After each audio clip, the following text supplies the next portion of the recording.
Welcome back to another episode of Crush Conversations. I'm your other broadcaster, Steve Durr. With me today, we got head coach Bill McConnell, along with general manager Allie Osterhoudt, and pitcher from last season and returning this season, Tommy Scherrer. Guys, how are we today? I'm fantastic. Yeah, we're good. I'm pretty excited to do this. Hey, Stephen, good afternoon. How you doing? Doing well. We're all obviously stuck in our isolation right now, so I just want to check in with everyone. How is everything going with that? Tommy, how about we start with you? How's the isolation going during this troubling times? It's something that I've never ever had to do before. All my classes are online. I'm really, the only time I ever leave my house is to walk the dog, maybe go to the store, and it's been like 2 weeks since I've done that. Hopefully I never have to do anything like this again because it's driving me nuts. I can definitely agree with that. It's such a different lifestyle for sure. Allie, what about you? How's everything going where you are? Yeah, it's still pretty nuts being stuck inside. Like Tommy said, the only thing if I leave the house is to go to the grocery store. But yeah, just trying to stay motivated to do my online classwork. I think that's been the biggest struggle for me, at least. Yeah, I can definitely agree with that with the online work going on right now for schools. Definitely a different transition going on. Now, Coach McConnell, how's your isolation during this COVID-19 period going for you?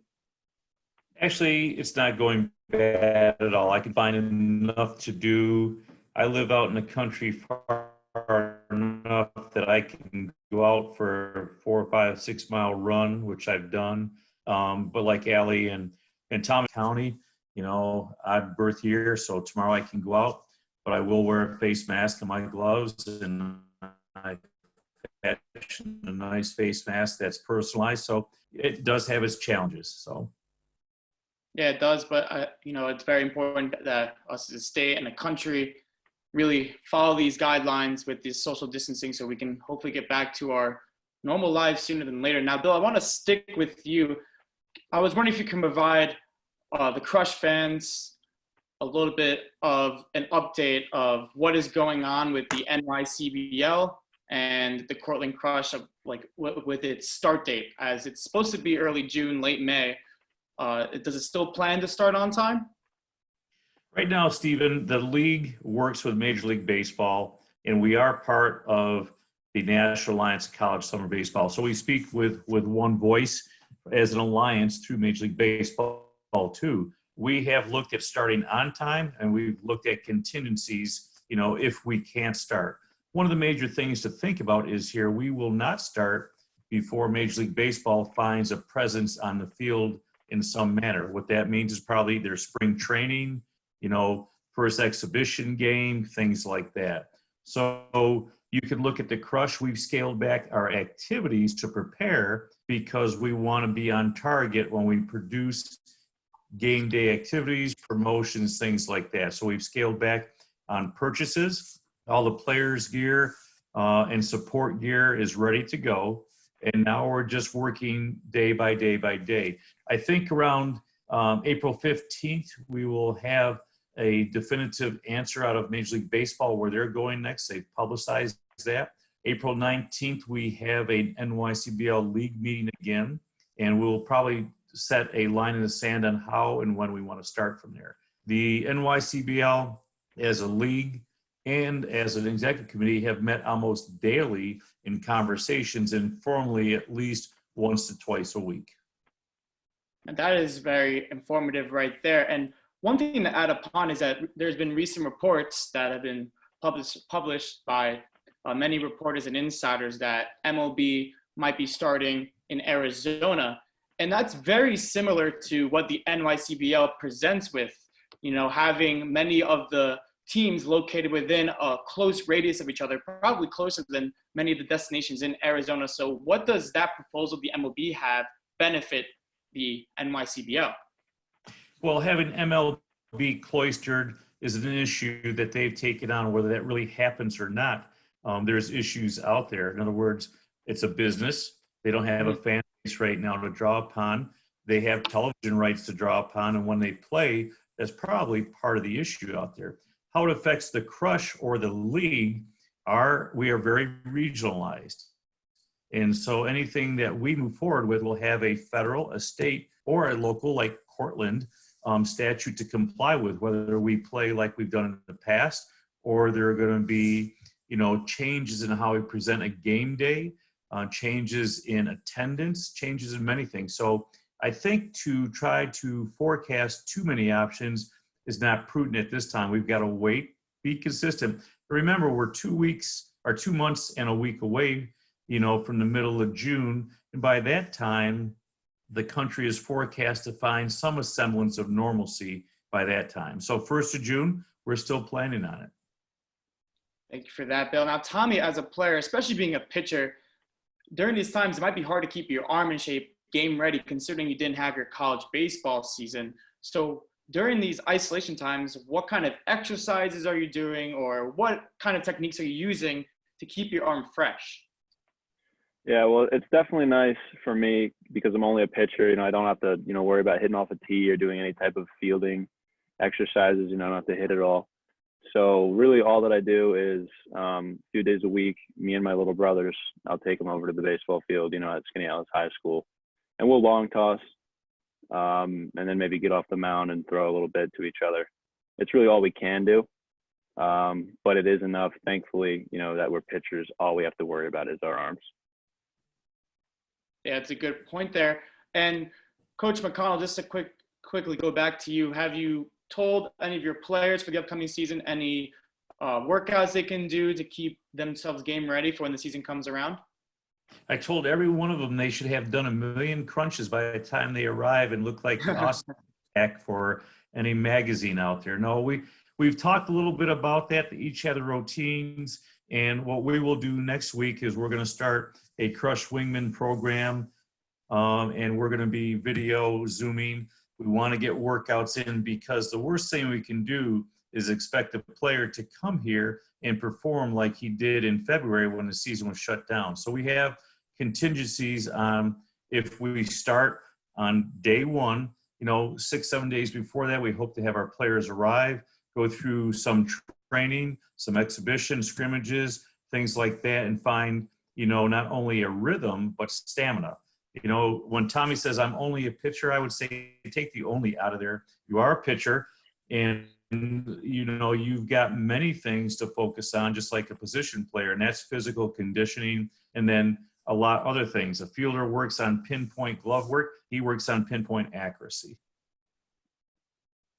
Thank you for that, Bill. Now, Allie, moving forward with your general manager operations, how does COVID-19 affect those? I think the biggest impact will definitely be just trying to keep our fans engaged depending on who comes to the game. We're not quite sure number-wise for attendance, but just trying to recreate the same fun entertainment we had last year, like hole-in-one golf, base race, and then even having a watermelon eating contest. Just trying to make it fun in between innings for the fans, even if that's just with music. I wish I can participate in one of those watermelon eating contests. That sure sounds fun, Allie. Now, keeping this fun vibe going throughout this podcast, I want to talk about last year's Tommy's no-hitter. Now, Tommy, I want to start with you against the Olean Oilers. Was that your first no-hitter, and what were the emotions going through that game? Well, first of all, I'd like to say it was a combined no-hitter. I got to give some props to Jimmy Tatum for coming in and closing that for me. But I think I threw one in Little League, but I wouldn't count that. I did have one in high school, and it was an awesome feeling. But like I said, after this one that I had last summer, it was unlike anything else, just because it was against college competition. The one in high school was cool. Little League, like I said, I wouldn't even really count that one. No-hitter sure is a hard feat, and you were able to accomplish that, and it looks like multiple times, so congratulations to you. Now, coaching a no-hitter must be really fun for you, I would imagine. It was a lot of fun, and uniquely enough, I didn't realize it. All my superstitions going the same way, and people in the dugout knew exactly what was going on, and it was fun for us to watch. It was masterful. When you look at doing that with Olean Oilers, a predominantly a championship team, that was a special moment in there. Very, very competitive. I love their program, the ownership and the team manager, Brian O'Connell Jr. It was an exciting day out there, and it gave us a little oomph to get us on the right path to the championship. Now, Allie, you were on hand as well. What was your emotions watching that game? What was your reaction? I mean, in between doing all the game day operation stuff, just watching it was pretty cool for me. I don't experience getting to see many no-hitters, so that was cool for me. And then just getting to engage with the staff and then the fans too, just going up and seeing how they're doing and their reactions, and they're all amped up about the game. So, I mean, that's pretty cool to see for me, based on the fans, how they're feeling throughout the game. Now, Stephen, Allie is a very accomplished softball player. So, Allie, have you played in a no-hitter on a softball team? Not that I can remember. Maybe maybe once in high school, but nothing that I can remember off the top of my head. Okay. I was able to be a part of a no-hitter actually this past fall for my club baseball team at Ithaca. We had our first ever game on the varsity field at Ithaca College, and our senior Nick Arpino was able to throw a no-hitter the first game on the field, and so far our only game on the varsity field. So that was actually a cool moment to be a part of. That was my only no-hitter I was a part of, I would imagine, I think, at least at the club college level, I know for sure. So that I remember that for sure. Good. Now I want to move to the 2020 season because I'm expecting to get some baseball, and I want to start with you, Allie. What are your expectations for the Cortland Crush in 2020? I mean, just to still create new ways for engaging the fans, making sure they're having a great time during the games, and also just making sure the staff and incoming interns are doing what their job is needed to be done.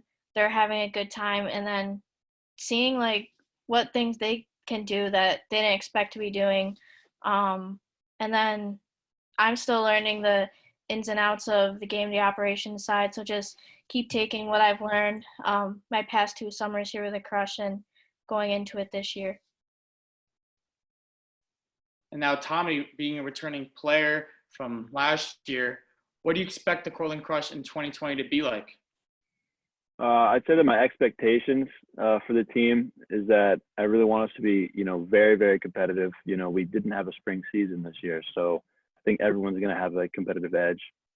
The goal is a little bit different than the expectation. I think that our goal should always be to win the last game, no matter when that happens. But that's the number one thing on my list, is just win the last game and be competitive every single pitch.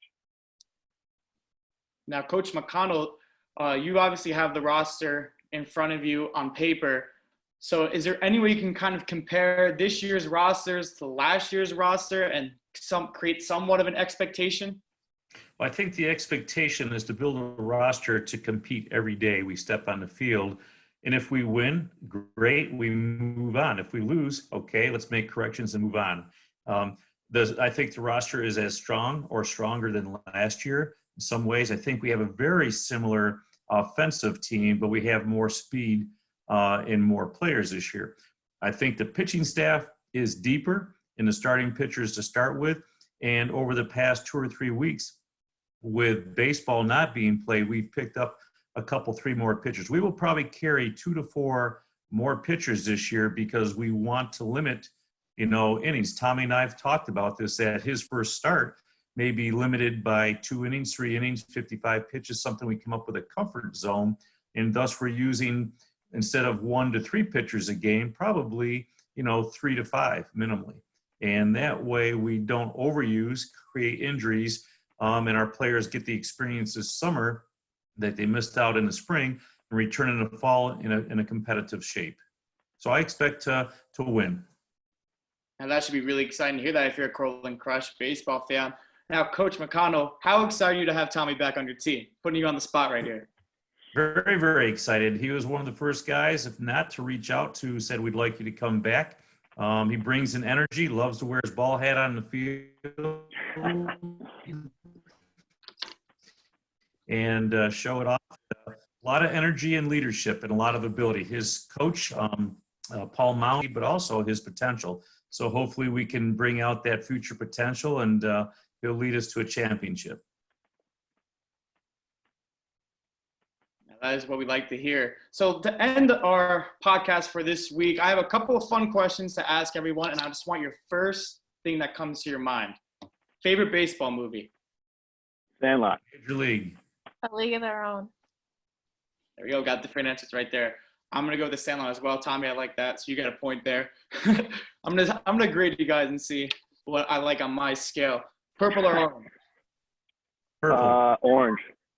Purple. I gotta go orange. I'm a Syracuse fan, so I love the orange for basketball. Tommy clearly is winning this contest right now. It's always been my favorite color. There you go. So your favorite sports team that is not a baseball team?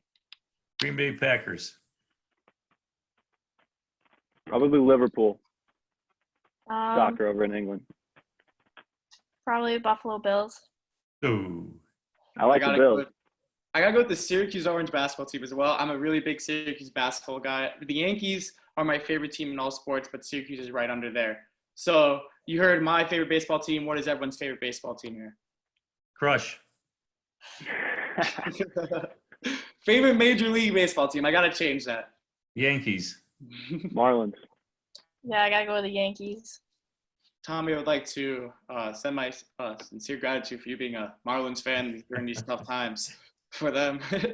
Sooner or later, they'll get back to at least they're not losing any games. that. Right? That is really true. So, what is your favorite sport other than baseball and softball, Allie? So, I'm watching right there.